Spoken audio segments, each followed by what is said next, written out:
so what do you have when you move beyond cynicism? And what you have when you move beyond cynicism is wisdom. And that's not naive, it's courageous. And one of the things that religious people have done relatively badly, especially in recent years, is they've failed to delineate the relationship between faith and courage. People like Dawkins and the New Atheists, they point to faith and they describe it as something like belief in foolish superstitions.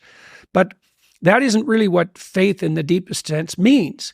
It means that you are willing to act out the proposition that you can ride the wave no matter how big it becomes. How does your cynicism let you off the hook? Right? How does your cynicism justify your desire to avoid necessary responsibility and to pursue your own short-term hedonic gains? It's like, why aren't you cynical about your own doubt? And that's another place where wisdom begins. It's like that. So that's two, right? Cynicism beats naivety, but it's not the ultimate destination. And you should be cynical enough to question the moral validity of your own resentment and your own, what would you say, your own turning away from the world. The way that I see it, given that we don't know the future, given that much of our motivations are invisible to us, we're not a crystal pond that we can see into, you have to have some form of delusion about what's going to happen in the future. You're trying your best to see the way that it's going to be, but given that the glass could be half empty or half full, why not have a delusion that's going to be useful to you, one of hope, even in the face and the understanding that things might be difficult and that there's going to be obstacles? There was a line of social psychology that pursued that argument for quite a while, that made the argument that people had to have positive illusions about the future, and that was the fundamental way that people staved off despair and bolstered their self-esteem. But I don't think we need to separate out the distinction between fantasy and delusion. You have to provisionally map the future. That's what a plan is. Positive That's goal. what a strategy is. Yeah. Right. But that doesn't make it a delusion. Like, it becomes a delusion when the map bears no relationship to the underlying territory. So if you have a strategy for the future, maybe let's say that your strategy for the future, just for the sake of argument, is that you have 5 million YouTube subscribers in 3 years. Well, you have no evidence of the strict sort that that's how it's going to be, because anything could happen between now and 3 years from now, let's say. But there's no reason to call that a delusion. It's one hypothetically possible path of potential. It's a delusion when you're ignoring elements of your own experience that would inform your fantasy more effectively. You're ignoring them so that you can live in a positive representation of the future without having to pay the appropriate price for it. One of my favorite ideas I learned over the last couple of years is the inner citadel from Isaiah Berlin. Do you know this?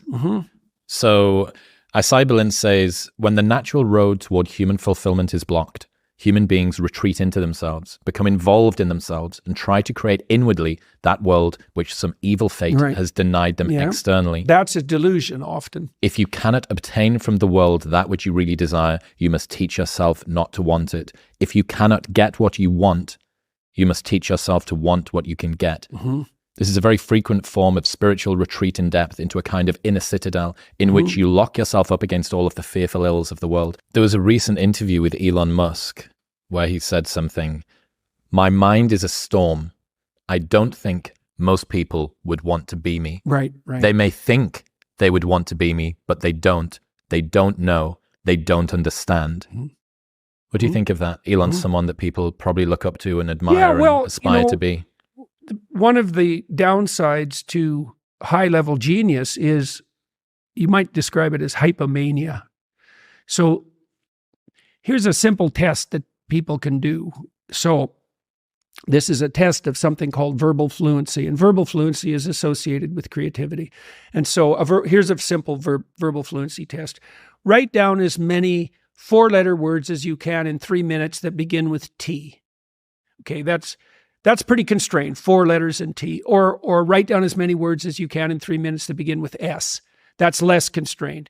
All right, so there's quite a powerful correlation between the sheer number of words that you produce and your lifetime creative achievement, right? Especially in the artistic and verbal domains. And when that gets completely out of control, you have manic. You have someone who's manic.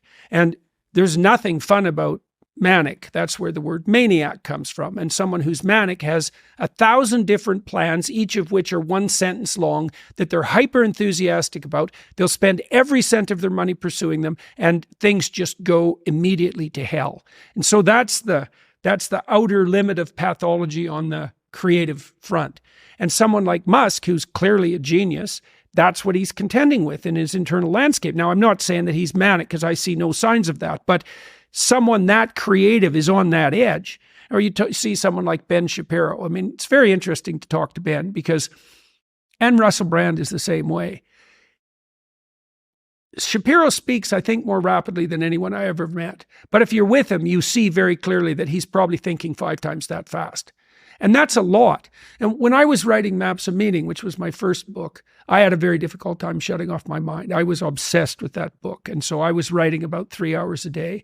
And then I was thinking about the material like for 12 hours.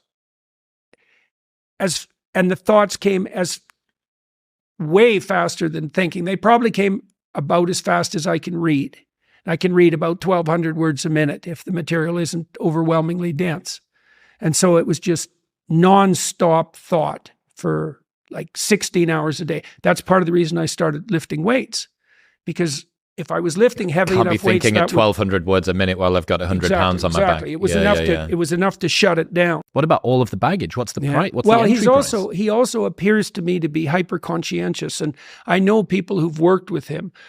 Like, Musk isn't just a creative genius. He's also an extremely conscientious engineer, and really conscientious engineers, they have very interesting minds. I like talking to engineers because my brother-in-law is a great engineer. And when he understands something, Jim, when he understands something, he understands how to build it out of atoms, right? Like, he understands it at every single level. It's in your head and in the world at the same time. It's truly the case that your sanity is the concordance between you as an individual and the world.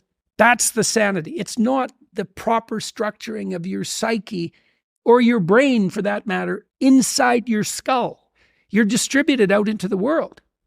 And you should be. And you want to be. That's where the adventure is. You want to be solipsistic? The solipsistic porn masturbator. If we have a problem, we're going to deal with it right now. And we're going to deal with it right to the bottom. And that's very unpleasant. But if you do it, sometimes you only have to do it once and the problem goes away. And then you don't have that bloody problem every day for the rest of your life. And sometimes it takes, 20 times before it's fixed, before you've got to the bottom of things. And that can be very unpleasant. Douglas is very, very good at not letting people off the hook. The standards you judge other people by will be the standards that you yourself are judged by. And the reason for that is, well, how are you going to judge everyone else and not apply the same standards to yourself? Like, that's not going to happen, because you become what you practice, and you'll turn the hostile eye that you turn on others, you will absolutely turn on yourself. There's no way around that. And so Douglas plays a dangerous game because he's very combative, but he's also extremely careful. He's very careful with his words. If you manage to get sort of 2 or 3 real zingers, you won. Regardless of the content, if you do 2 or 3 real zinger, whole crowd laughs, guess what?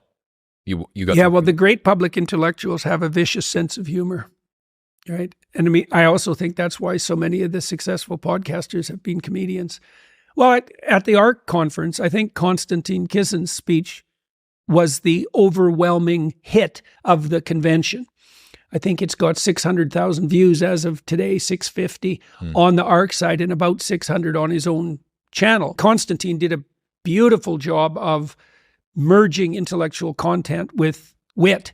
Well, the interesting thing about my live tour that I'm about to start doing, a bunch of my comedian friends have said to me, dude, I am so jealous of the tour that you get to do, because no one's expecting you to be funny.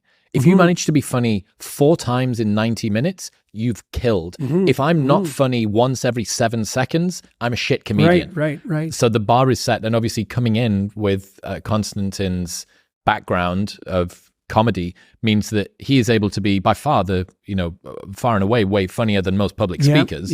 But doesn't get held necessarily to the same standards that he's not expecting to be one-liners all the time. And his first thought to himself was, wouldn't it be great if we came back here next year? It would be so great if we could come back here next year. So literally during the supposed enjoyment of the destination, he was already thinking about the journey. And, it's not the journey, it's not the destination, it's the journey is kind of trite, but it puts a new perspective on it. There is no destination. Each destination is simply the beginning of the next journey. And I haven't not been able to see it. I see it everywhere. I see it everywhere in my own life. Well, there's technically 2 different forms of reward.